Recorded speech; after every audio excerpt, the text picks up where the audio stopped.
Hello, hello. Welcome to Genealogy Quick Start.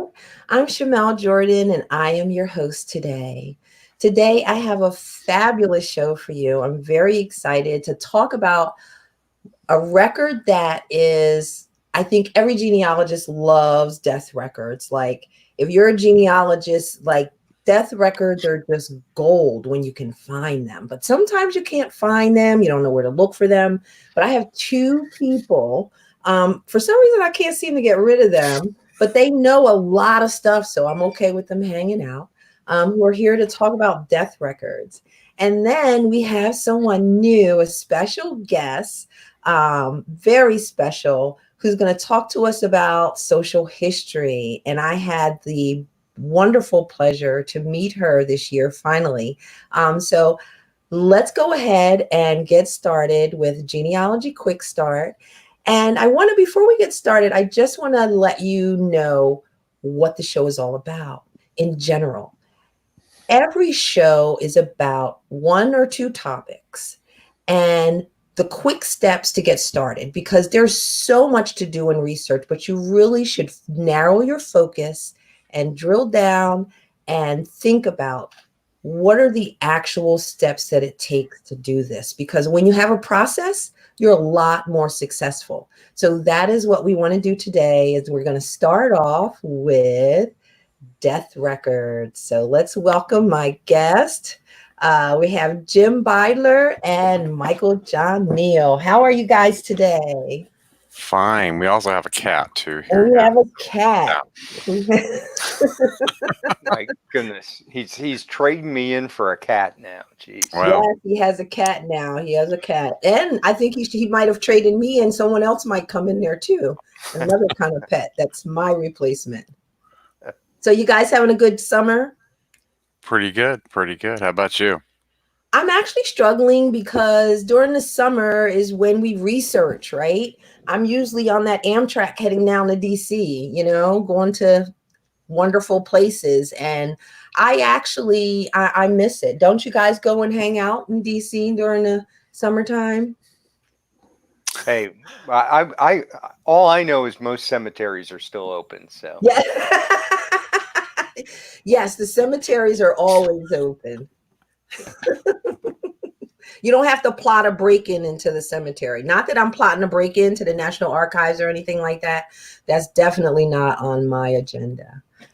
So let's talk about death records. Why are we talking about death records? Why do genealogists love death records? well, I'd say that you've got your big three dates of BMD: birth, marriage, and death. Death Mhm. is one of them. It's the last one. And a lot of times it will also give you a recording of a birth date and maybe even a marriage date or who they were married to in the death record.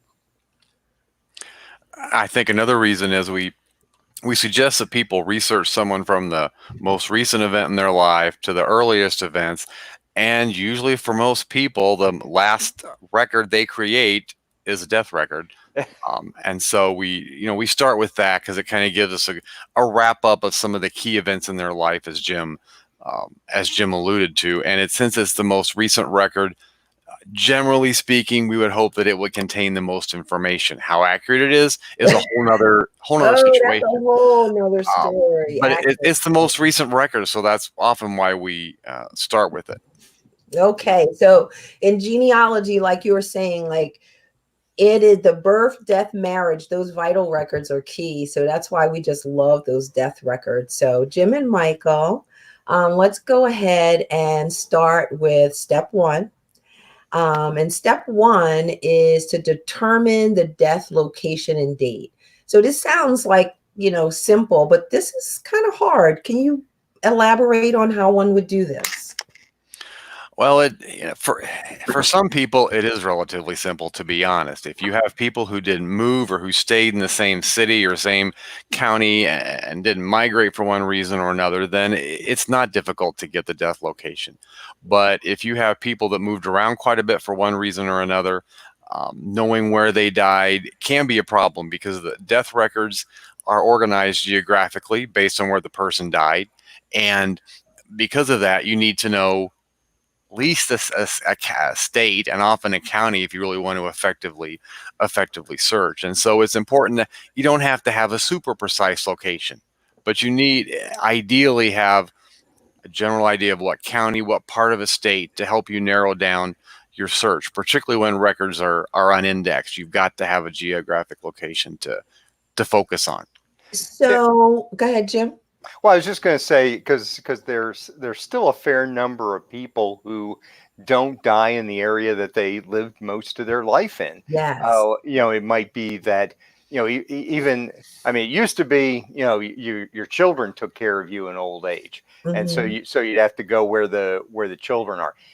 You don't often stay with the children, but you might go to a nursing home or retirement village near those children, and that may be a lot different than where you spent most of your life. Ah, okay, very good. That makes sense. So you want to try to. So, what other ways besides, like, how would you? Are there other records that could help you to know the death location or date? One would be to look for obituaries. The nice thing about, if we're talking something in the last 50 or so years, relatively speaking, a significant number of those newspapers are digitally indexed in one way or another. And it can be a good way the obituary can give you a good idea of where to start looking for that person, that person's death certificate.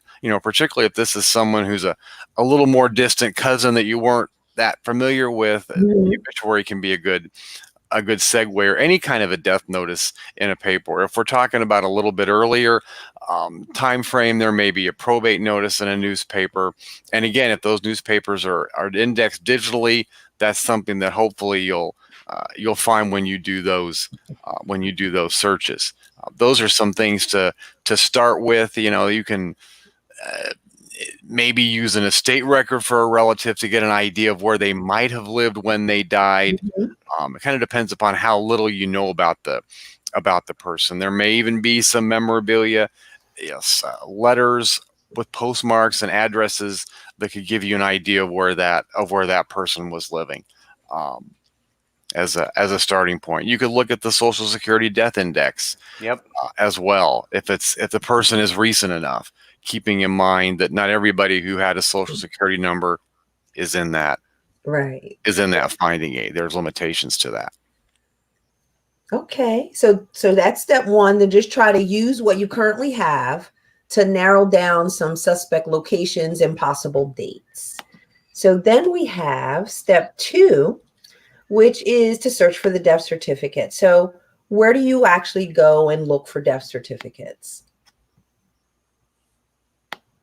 I was going to let Jim address that, but since he's older, but I can and presumably closer to that stage. So well, you said that. this depends on, to some degree, the area of the country. New England, a lot of things are more on the local level. Other states, they're on the state level, but sometimes they start out on the county level, and then another copy is filed with the state. So it's a variety, and a lot of the states have blackout periods before the records become publicly available. In Pennsylvania, where I live, for instance, it's 50 years before a death certificate becomes public information. If you're a close relative or have a legal reason, you can get it in a shorter time frame, but otherwise you have to wait till that blackout period expires. And then a couple other things to follow up on that. If there's county level records and there's state level records, there may be, in some states, a statewide index to death certificates is available. Not all states have that. Sometimes those are online. Sometimes they're online at Family Search. Sometimes they're not. So if you know the state but not the county, and there's a state index, that would be your first place to look. If you know the county has a smaller fee, a lower fee, as sometimes they do, then and you know the county, that would be the place to look. Sometimes whether you should go to the state first or the county first, it's like a lot of other things. It's based on what you know and what you don't know. And that's why it's good to, for any state, if you're looking for the death records, know what the state indexes and finding aids are, know what's generally available for the counties in which you have an interest, so that in different situations, you know, well, this is one where I better look at the state index first and go to the state, or this is one where I better try the county. You've kind of got to do a little bit of reconnaissance at both levels to make certain you're getting the best bang for your buck. Because if the county's cheaper, as some counties are, you may save, if you're saving, $5-10 per copy, and you have a lot of death certificates you want, that adds up pretty quickly. So I have a great saver for when you talk about money. So two things. One is you brought up very important things like understanding who's creating it, because the state generally required death certificates later than the county actually started recording them. So just because, like, say, I think in Alabama, 1908 is when death certificates started being required by the state. But before 1908, you can always go to the county. Mm-hmm. When it comes to bang for your buck, family history centers. I know for me in Alabama, I have a whole binder of death certificates because they have the full collection available of all the death certificates at their family history center in near Birmingham. And so I was able to go in there and get those like really cheaply. So you don't need that seal on these. No, you want to make certain you have the whole certificate and not an abstract or not a certification of event, but the actual copy of the certificate. And like you mentioned, you really, to get the most bang for your buck, you want to start at family search. Mm-hmm. And when you're looking in the family search, some of them will be indexed in their record indexes, mm-hmm. but other things you'll have to find via the card catalog. Right. And you always want to make certain you're looking at the state level and at the county level to make sure you're accessing all of what family search has, because the state ones will be in the subject heading at the state, Pennsylvania, Alabama, Texas, whatever. And the ones from Babushkaville, Arkansas, or whatever are going to be indexed in the card catalog under that location. So you want to make certain you're looking at all the appropriate jurisdictions. We have the question, what is Social Security Death Index?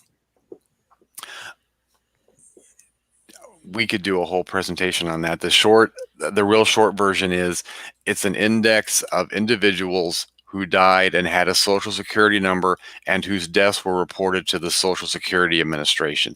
The key is their deaths got reported. It's not an index of every dead person that has Social Security number. Well, and the important thing is why it was reported to Social Security Administration is because they had lived, they were old enough to be getting Social Security, or died disabled. They had some involvement in the Social Security program. Somebody longer ago dying at age 45, they're not going to be in there because they weren't getting Social Security. This can be very valuable. And I have a cousin who died, who the only way his children found out that he was dead was because a genealogist saw it in the Social Security Death Index and told it. I mean, it's a sad story. The cousin was an alcoholic. He basically was ashes on a shelf in the Philadelphia coroner's office. And the coroner's office had not reached out to try to find the children. But this genealogist sees it 6 months later and extends condolences to them. So yeah, it can be a pretty valuable tool. Wow. So let's move on to, and so I just wanted to share one online source that I use all the time. And it's actually a commercial source, but I never pay. It's vitalrec.org, and I'll put it in the comments. But they list like all the states, so you can select the state. And then you select, you see they'll tell you for marriage, for birth, for death, what the years are that it's available. And then underneath that, it lists each county, and you can click on each county and you can see what the availability of records are. And so that's a nice, helpful start to understand the balance of when the county created the record versus when the state created the record. I would add that's different from something called Vital Check, which some of you may have seen that. It's where for an additional fee, they will send you the copy in 2 days, 1 day, in 15 minutes. Okay, that was an exaggeration, but they'll send it to you very, very quickly for a much higher fee. Mm-hmm. Normally, a genealogist does not need it. Mm-mm. You may think you need it today, but you don't need it that quickly. Right. And there's no need to pay that. And I think it's actually the same site, but I don't pay. I just use their knowledge, that the information that they're providing, and it's pretty on point. It's pretty on point. All right, let's move on to step 3, which is to locate other evidence. Oh, let's show some of these death records. So you guys gave me some death records that I want to share with you guys. Sorry about that. There we go. So let's look at some death certificates. Let's look at that. And so here we have a death certificate. This one is the image is a little small, but it makes a few key points. I've got one like all of us have where it says unknown for things. I got this hoping to find the birthplace of the parents in Ireland. It's got unknown. And that's not uncommon to see a lot of unknowns on there. You want to look. Unknowns had a lot of children. They did. In the late 1800s. Yeah. I don't know what philosophy they follow, but they did. They reproduced a lot. And that all comes down to who the informant was on that record. Was it someone that knew the information, or was it a neighbor or the hospital or whatever, someone that did not know? Was it someone who was under a great deal of stress when they're giving that information, and so they just they got mixed up? Especially, it can happen when it's a child, but if it's their mother-in-law or someone, they're upset about it or what have you, and they didn't know the people in the first place, and so they just get the names all. It happens. They do their best, but they do their best, right? Sometimes their best is not real good, so. Right? But if you've never been required to give information on a death certificate, you sometimes might not quite get that perspective of what doing that can be like, especially if it's a quick situation or something. Yeah. They don't realize that people hundreds of years later are like looking over this stuff with a they're fine-tooth comb. They're just giving an answer to get that person out of their face. Well, I froze when I was doing my dad's death certificate and gave his wrong place of birth. It should have been North Heidelberg Township, and I said Lower Heidelberg Township. There are two adjoining townships, and Lower Heidelberg is where he was raised, spent most of his first 20 years, but he was actually born in North Heidelberg. There's no South Heidelberg? That's a separate. There is. There is. Okay. And just a plain Heidelberg, but. Yeah, it's easy to get those details mixed up on those things. So where do you find these records? Death records? Where are your favorite places to find death records? Well, Pennsylvania, it's easy because they're on Ancestry. And if you're a Pennsylvania resident, you don't need an Ancestry subscription. There's a hot link from our state archives site that gives you free access just to that database on Ancestry. Wow, Pennsylvania residents have perks. Yeah. Somebody may have had something to do with that. I remember the long fight of the Genealogical Society of Pennsylvania. I shouldn't say fight. I would say can say fight. Coming to an understanding of the value of those records. And so thank you, Genealogical Society, led by Jim Beidler and others. But that's what genealogical societies do, guys. That's why we need to support them and be a part of them, because they stay on top of what's going on. I heard that in the state of Georgia, and I'm not going to say who told me that they kind of just recently snuck some stuff in about when these certificates are going to be available, and the society has just found out about that, and so they're going to try to fight for our rights because we deserve to have that. I think if Yeah. they were moving it from 72 years to like 100 years. Yeah. Terrible. I would suggest your first place to start from an access point and to minimize your cost. I would start with Family Search first to see what they have. Make sure you look at the state level and the county or the local level, town level if it's in New England, and then where you should go from there kind of depends on what you know. Like we mentioned before, the state or the county or the town, depending upon what you know about the location. Well, And as Jenny W. mentioned, I want to mention her comment here really quickly. Mhm. Local mortuaries may have some records as well. If again, you have to know the name of that, but that may be in the obituary or a death notice if you're lucky enough to find it. That could be a segue into that. So I've never had a mortuary be open. Like, are they giving it to you because you are next of kin? The problem with mortuary records are separate from death records. They're private business records. They can give you what they want or not give you what they want, and it's their private records. They Okay. can, you can cry and say it was my great grandma's funeral and my dad paid for that and whatever, but it's not really going to matter.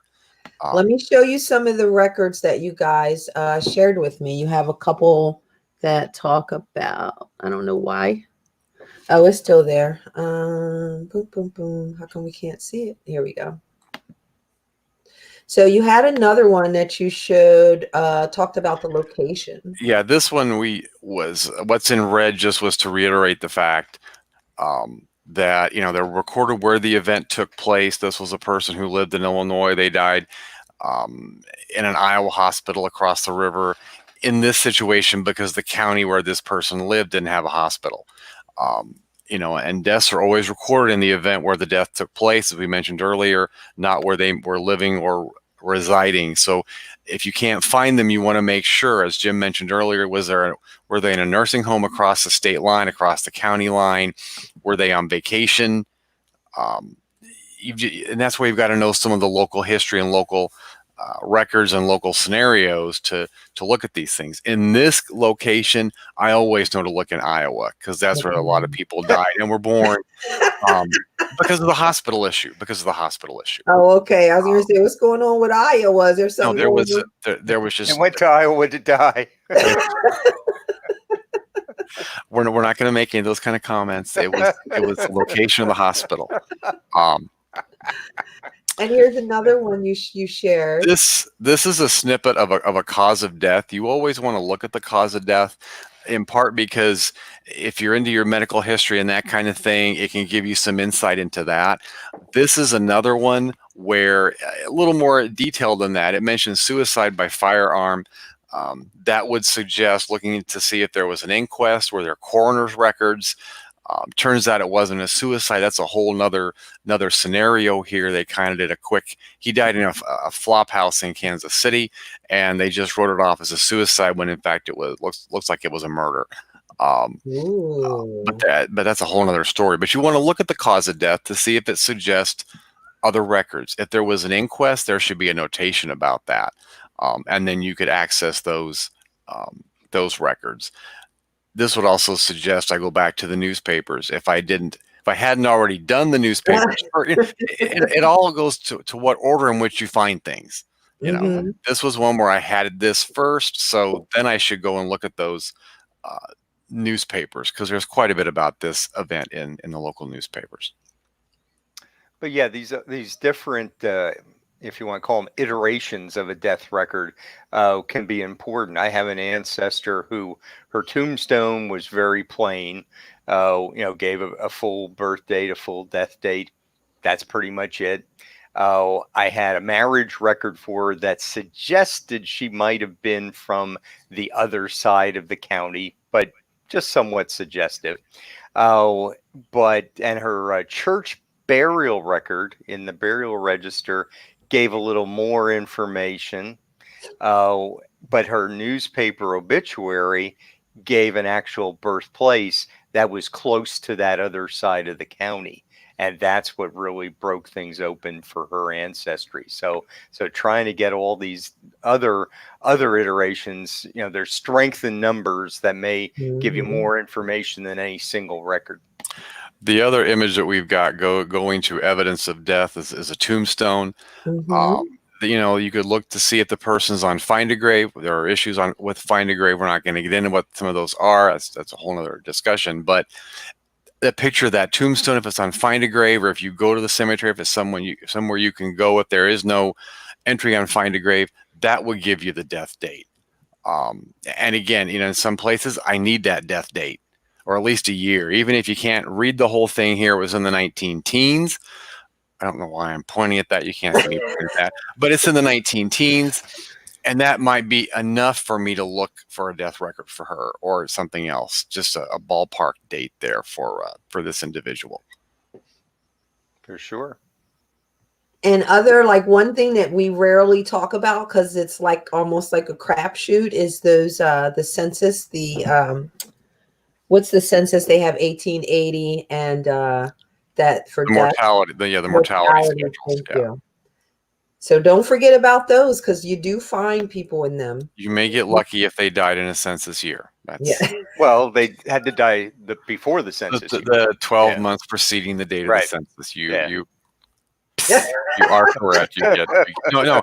All joking aside, so if they died in late 1869, they would be in the 1870 mortality schedule. So I'm glad all joking aside, I'm glad he mentioned that, because that's a little bit of a misnomer. They didn't have to die in 1870.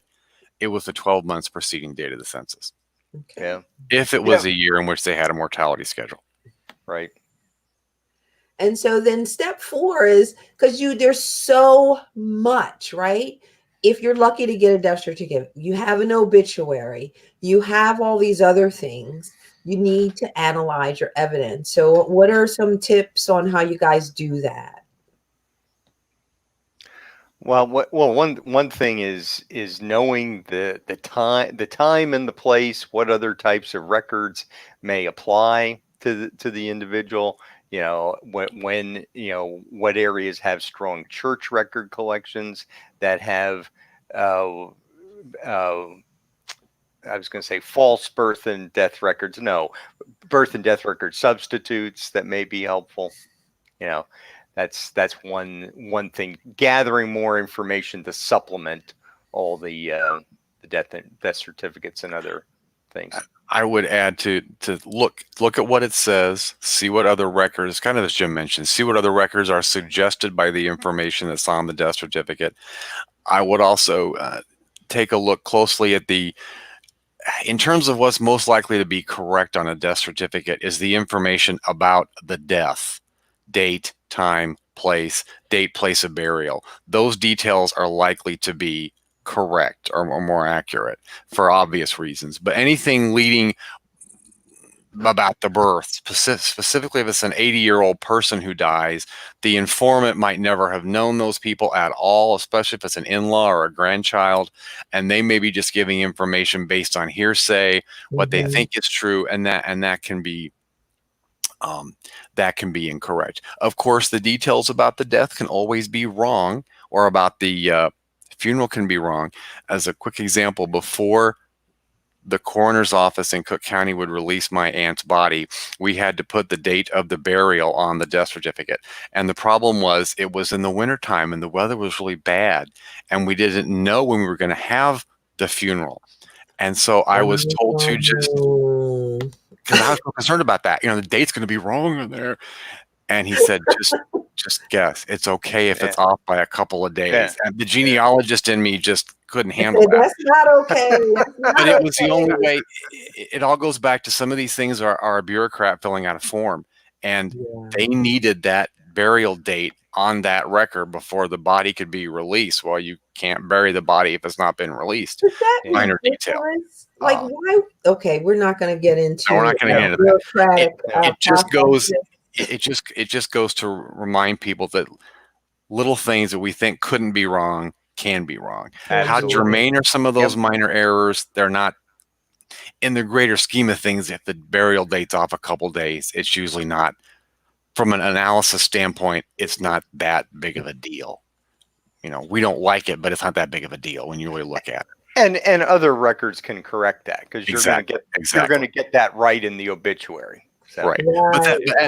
But that goes back to, you know, why one thing may be a day off from something else. There might be a very good reason for that that we're not aware of when we look at it. Yeah. All right, guys, we have gone through all the steps. I want to just quickly show everyone the steps for locating death records. This is the quick start that Jim and Michael just shared with you. So step one, when you're looking for death records, is really to determine that location and date. There's lots of different ways you can do that, different records. Step two is then to locate the death certificate based off of where you believe it'll be located. Step three is then to locate other evidence of death, because the death certificate is not it. You want to go ahead and collect the obituary. You want to get a picture of the tombstone. You want to get anything that you can get that shows evidence of death.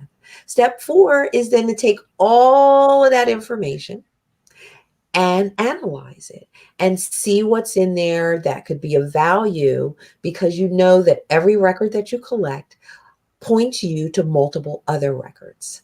And so that is the quick start for death records. So let's get back to Jim and Michael, and we want to go ahead and bring in our guest for our next segment, which is, hello.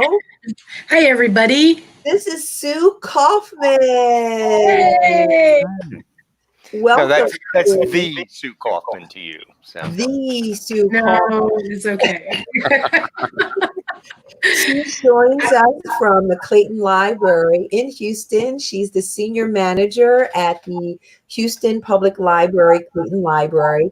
And the Clayton Library is like this dream space. It's like always rated one of the top 10 research facilities in the United States. And if you look at Sue's bio, you see that she worked at another top 10, which is Allen County Public Library. So Sue is like genealogy dream lady. How are you today, Sue? I'm fine. How are you guys? Thanks. You're so sweet. It's just been my life, and I don't have children, so I have cats. So, you know. Do you have cats licking themselves in the background like No, not right now. No. If I was at home, we would have cats walking in front of me. So that's why I'm at work.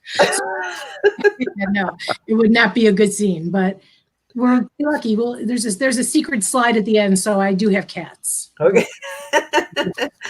So today, I'm gonna get rid of Michael and Jim. You guys are gonna sit in the back for a little bit. I can't talk. We've been relegated. Yes, we've been kicked out. Yes. We will see you guys soon.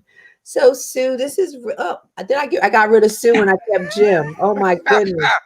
Goodbye. Thank you so much. So today we're going to talk about social history. So when I met you, saw you in Texas this fall, that is when I saw like a brilliant presentation, and we'll talk about that at the end, but you're going to share something that we can all do ourselves, arm ourselves, right? That's right. That's right. So at some point, someone's going to care about our lives. So why don't we just kind of get that together, right?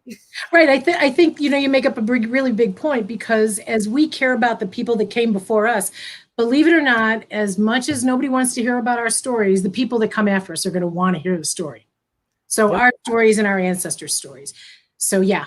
So let's go ahead and get going with social history. That's right. Okay. Here we are. This is like, I love this. It's so cute. There we go. All right. So we're going to talk about filling in the family social history. And then, and because that's the story, because you'll see nobody really wants to look at a pedigree chart. Everybody wants to look at the stories, and everybody has different variations of the stories also. So it's important to collect all those. So why do we want stories? Because of course, it's interesting. Earlier in the death record, we talked about, Michael and Jim talked about what you heard in the family or what you heard in the story or where somebody died.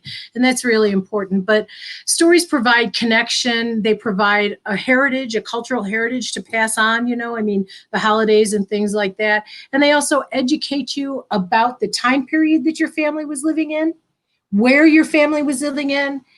And even though you might not find, we're not really necessarily looking for evidence about those names. This is kind of like the story to add the names to.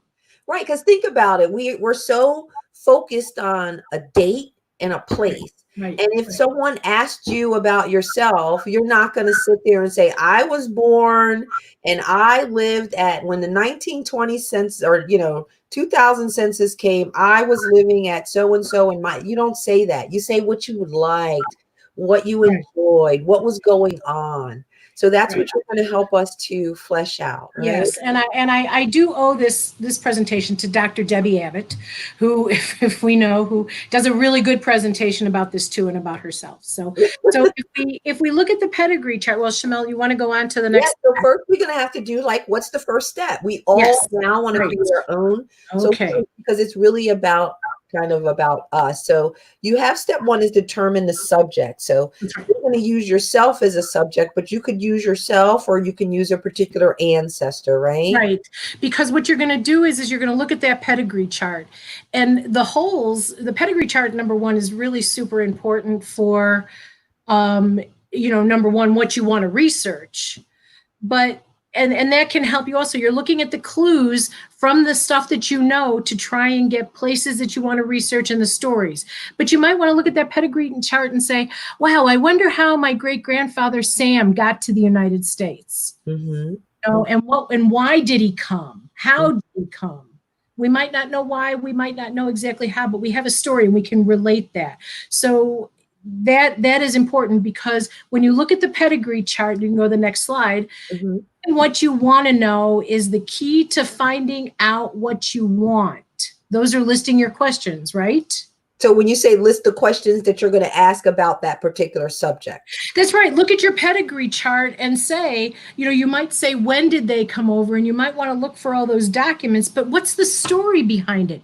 You can find a passenger list, but why did they leave? Why? Okay. A whole bunch of documents is not a story. There's a difference between a genealogy and a family history. We're talking about family history. Mm-hmm. Mm-hmm. So knowing what you want to know, look at that pedigree chart and figure that out. That's the key to finding what you want. You have to formulate questions. Okay. So in formulating questions, if you go to the next slide, the next one is plan your research. And when you formulate those questions, Google is our friend. Okay. My great-grandfather and my family, actually, I'm only third generation American, but they came over, but they were still in Russia in the 1880s, but then they came over. So what did people eat in the 1880s? Okay. So you can just put that in Google. What did people eat during the 1880s? What did people eat during the 1920s? All those things, because the food that surrounded our family brought camaraderie, brought ethnicity, brought relationships, and brought memories. Mm-hmm. So if you go to the next slide, there is something called a food timeline. And what's interesting about this food timeline, you're going to begin to... we're going into, now we're talking about, you created your questions. Now we're going to actually do the research. Exactly. So when you do that Google search, all these results come up and you begin to look through them. So this is one that I found, and it's the food timeline. And you can begin to see, you can look down and look for the time period that your family was living, and then look down and see what was available or what was really, the beginnings of, and then all different recipes.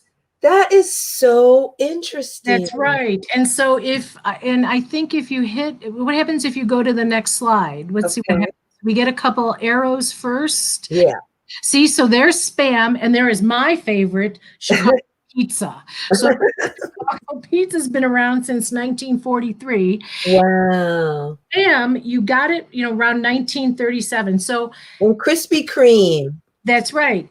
You can look at that list, and all those things that you remember should elicit stories. Mm. What about spam? Go to the next slide, please. And the next slide actually brings up my spam stuff, because when you click on spam, okay, you get more history, and you can take some of this and fill in all that story about your family in addition to your own personal narrative.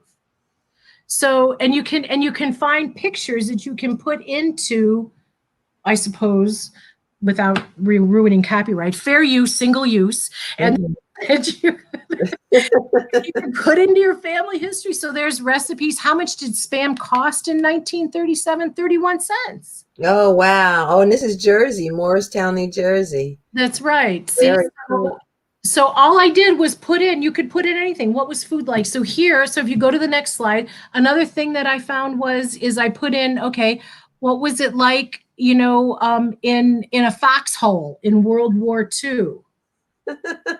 I love And that. I also, yeah, and so what I did was, and since I was worried a little bit about copyright, so there are pictures, you know, you go to Google Images. If you go to the next slide, what I did is I put in, you can search Google, and being, oh no, wait, that's not, oh yes, I did. Okay, this one's the next one. This is the California Gold Rush, and I limited it down to government sites. Okay. Site:/gov.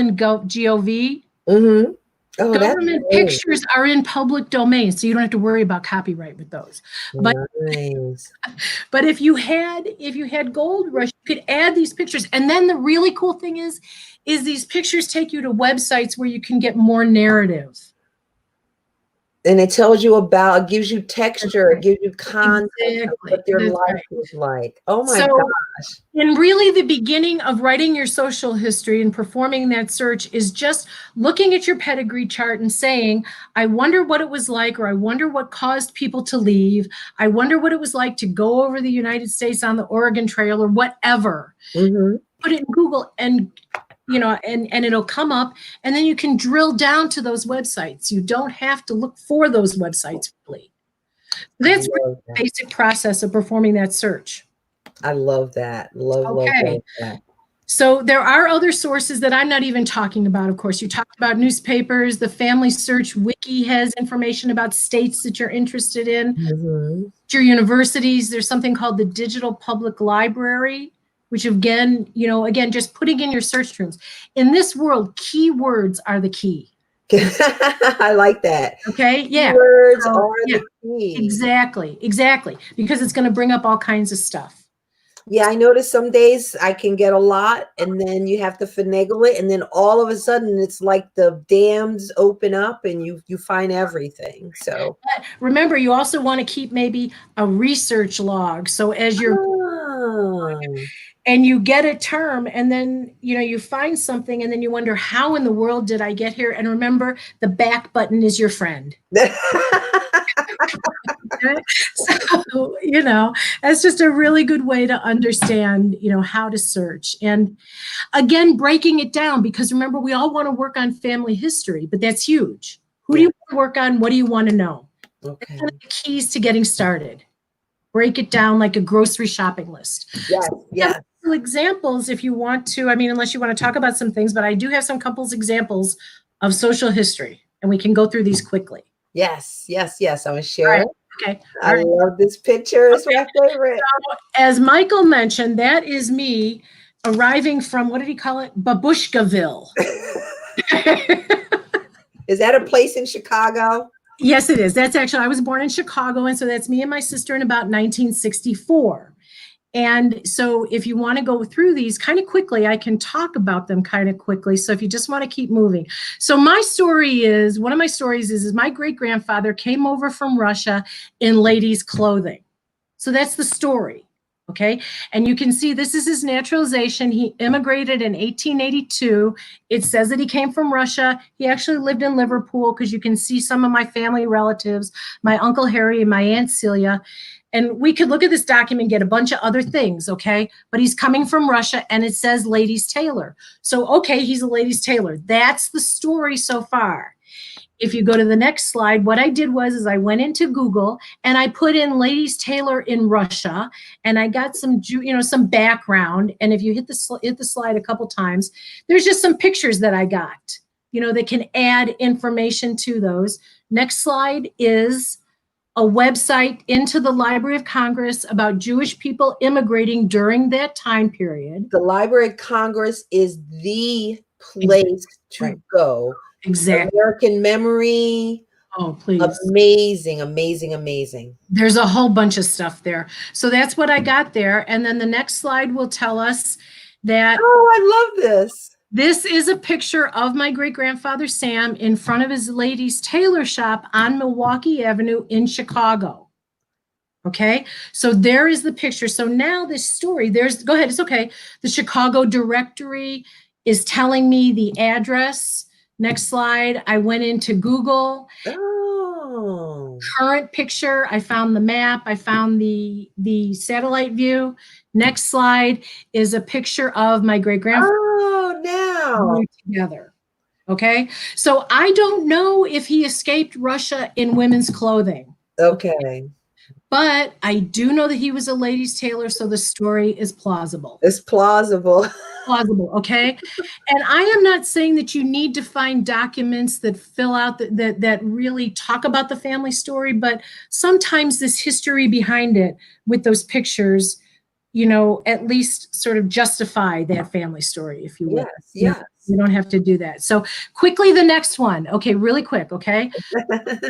My mother always told me that I was the first red-haired baby in the hospital. So I'm just like, and she told me this every year before on my birthday. And 1994 in March, my birthday's in March, she told me the story and then she died in 1994, okay? Now, I never looked up this story until this year because I did this presentation at Roots Tech. But anyway, so I was born in Park Ridge, Illinois, and I was born at Lutheran General Hospital. When my mother would tell me this story, I'd be like, Mom, man, really? Seriously? How can you know, I mean, I know we're rare and special, but all this other stuff, okay? Yeah. The bottom, so I put in Park Ridge and I put in Lutheran General and I got a history of Park Ridge, and down at the bottom, see, it says that Lutheran General was moved out of Chicago in 1959. Uh-huh. Was the first red-haired baby. I was born in March in 19. Oh. Okay. Right? So I don't know, but it's plausible. That's right. I love that. Next slide, you know, you can find out, you know, on the day I was born, what happened in March 11th, you know, and then Sputnik, was it Sputnik or no, Pioneer 5 was launched, okay? Mm-hmm. Next slide, I lived in Elk Grove Village when I was born, and so I went out, Wikipedia gives me right next to O'Hare, that's O'Hare in 1960, and then we used to feed the elks when we were little. Oh so, my gosh. Next slide. I grew up in Chicago. 67, the snow. 68, of course, the snow. And then 68, the Democratic Convention. Mm-hmm.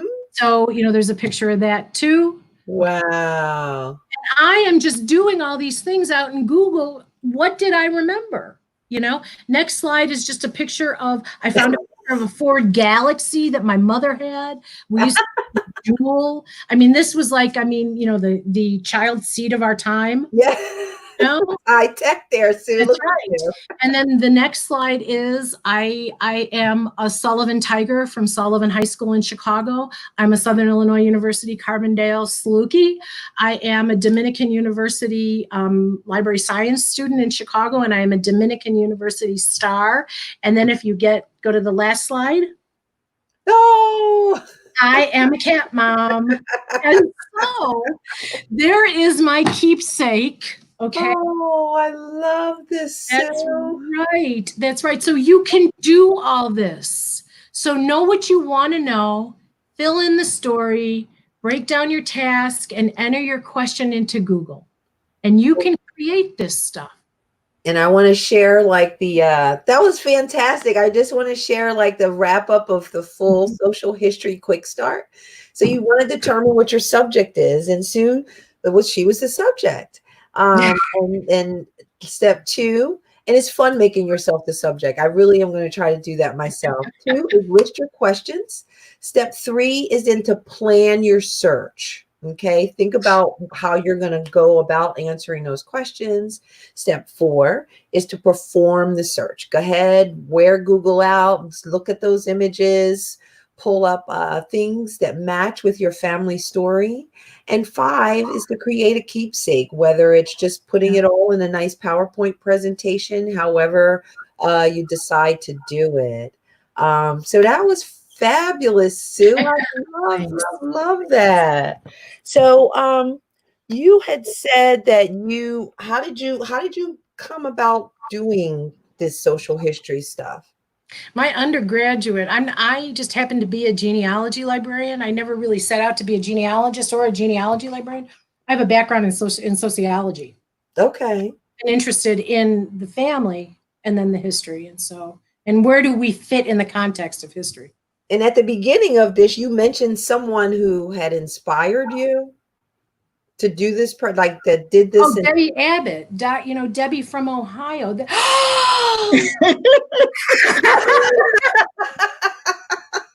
Hi, Sue. Hi, sweetie. I'm meaning to call you. So when we were at the Texas State Genealogical Society conference, where Sue became a fellow of the Texas State Genealogical Society, 2019 was Sue's year. She also got the Philby Award and Lloyd Bachstruck Award. And at that conference, Debbie did the keynote, and she did her own social history, and I learned stuff about her. She could sew luggage. Debbie could sew luggage. Debbie was also delusional as a child. She thought that she was royal, and she thought that Prince Charles was coming to America for her.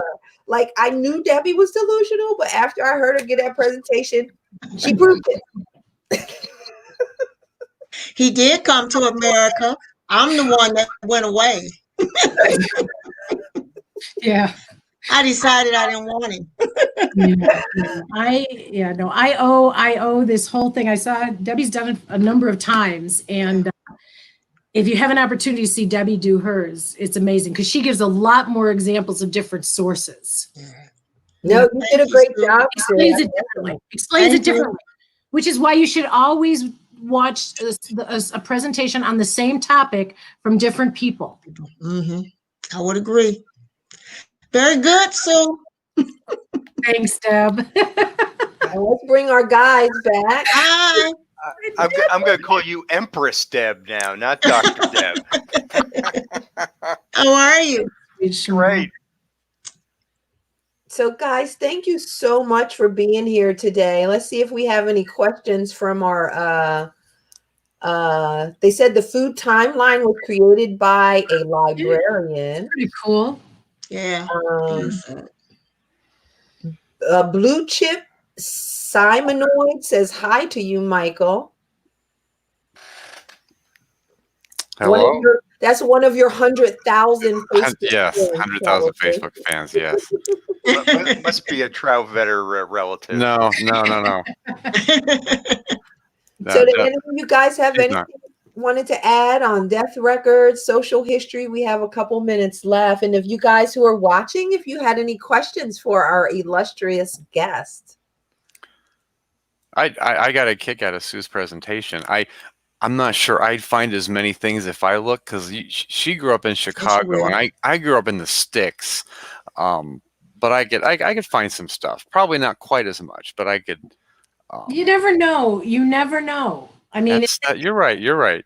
And that's the whole. That's what Debbie always said: is you never know until you start looking. Because she found stuff she didn't even remember. Well, I found the newspaper in the county where I grew up. The weeklies have all been digitized, and I was so amazed that my grandmother and her one sister made the newspaper on a regular basis. And there's like your dog? I mentioned when I'm like 7 they had a birthday party at the lake for grandma, and it was a surprise. And her sister, my Aunt Luella, drove her out to the lake. She didn't know what was going on. They drove around the lake. And of course, they always mentioned how at any of these gatherings, food was key. Right. Nothing's changed. But there were a lot of neat little newspaper gossipy write-ups. There won't be some of the other stuff, but you can find. You've got to look. But might be surprised. Person might be surprised what you would find. Yeah. Yeah, they're truly the social media of the 19th century and early 20th century. And I mean, I swear my great grandfather, who was a stonemason, every job that he did in the county made the paper, at least a line or two. Now, I think it helped that a nephew by marriage was a correspondent for the paper, so he may have had a little bit of an in. A little. But yeah, loads of that. And the other thing I would add is going beyond online to books that you read. Good genealogy books will have references and footnotes to other books about social history that will deal with old style occupations, things that you wouldn't normally look for a book about. But right now I'm reading about the early New York Germans. Oh yes, Germans. Oops, I said the G word again. But I mean, I've read that book. It's called Becoming German. Once I feel like I'm becoming German each show that we have. I hope so. Yeah. But then I've read it a second time, just looking at, and they actually has end notes, not footnotes, but that references all the sources that this guy used, to put that will tell you, put then your ancestors' shoes in the ancestors that he's talking about. And you may learn something about blacksmithing if your ancestor was a blacksmith, or, you may find books on these other things. So. Yeah. We call that citation analysis, but actually checking out your bibliography to see where the guy got his information is going to lead you more. Exactly. Yes. Exactly. Yeah. Exactly. If you're lucky, someone's done their PhD dissertation on coal miners in Coshocton County, Ohio, or whatever it is. Exactly. Yes. Because I tell people, you're not going to find your person's name in there. No. Sorry. But just like he said, when you go look at the end notes or footnotes or whatever you want to call it, where they got their stuff, there could be a lot of good. You get a lot of background. So Sue and I were talking about the Library of Congress and American Memory, and there's a lot of travel accounts in there of people coming over from the 1700s. Even they have slave narratives, and I always tell people, of course, you want to search for your surnames, try to find your people in there, but you want to search for your location. Imagine just having someone talking about what it was like living in your county, being a person that was enslaved. Like, it might not have been your person, but it gives you an idea of the temperature of that area. The times, the conditions, all that. Yeah. And that's what creates the family history. Not just the dates. Yeah. Not the dates. Okay, the dates and the places are all that matter. I'm just kidding. It's a scaffold. All that's a scaffold on which you want to put. Otherwise, you just got a framework. That's all you have. You need that. Yeah. Right, exactly. We're also concerned, as I mentioned at the beginning, of writing everybody's story, about, when they came over, the progenitor and all this other stuff, whoever it is. But you have to remember that we become ancestors. Yes, we do. Speak for yourself, Sue. Well, I know. We do. Jim, just you wait. There are people who haven't taken their ancestry DNA test yet. You just, But we do. And so we have a responsibility, because as much as we wanted to know, like I said at the beginning, my nephew probably doesn't want to know now, but that somebody's going to want to know. Yeah. Because we want to know. One thing an ongoing project has been to find aunts and uncles that had no children, that grew to adulthood, that had a life you can document. It's hard to document an infant beyond, the bare bones of it. But aunts and uncles that never had children, I've kind of taken them, like, I'm going to work on Aunt Margaret and Uncle Jurgen and whomever and document their stories more than I have, because the others have their own descendants and they need to pick better descendants to get their stories. I'm working on those kind of that's one a side goal has been, because sometimes those are the individual we don't research quite as much as we do the direct line. And so I've, learned some things in doing that. What about you? What about you? I've written. There's a lot of stuff written, and I've done that too. That I've got nieces and nephews who never knew that I had a husband. Okay? You had a husband? Yes, I had one. And I talk about that. I talk about it. Which trunk in the attic is he in? You know, Or when you talk about your birthday, okay? Right. When we talk about dates, okay, my birthday is March 8th. But what was going on March 8th? One, we was having a snowstorm. Two, the hospital where I was born, the nurses weren't there because they were on strike. Okay? Oh.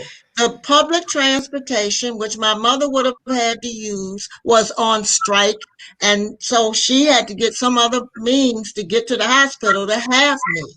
So that just brings in a whole new dimension to March 8th. Yes. You Not got it. just the date. Yes. Right? Right.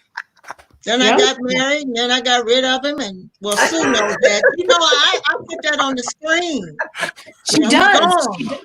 She does. Yeah, he's It's a good presentation. I think it's on YouTube.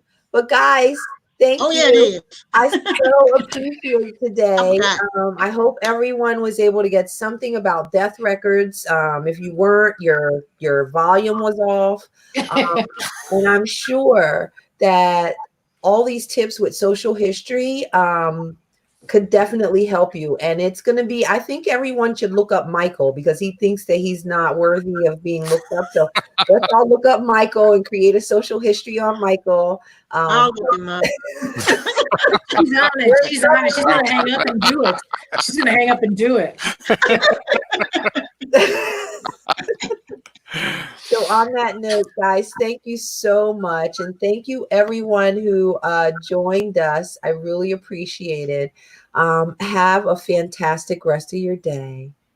Thank you, Thank Shamel. Thank you. Good seeing you, Dr. Bye. Deb. Good seeing you too. Good seeing everybody. Bye. I'll talk to you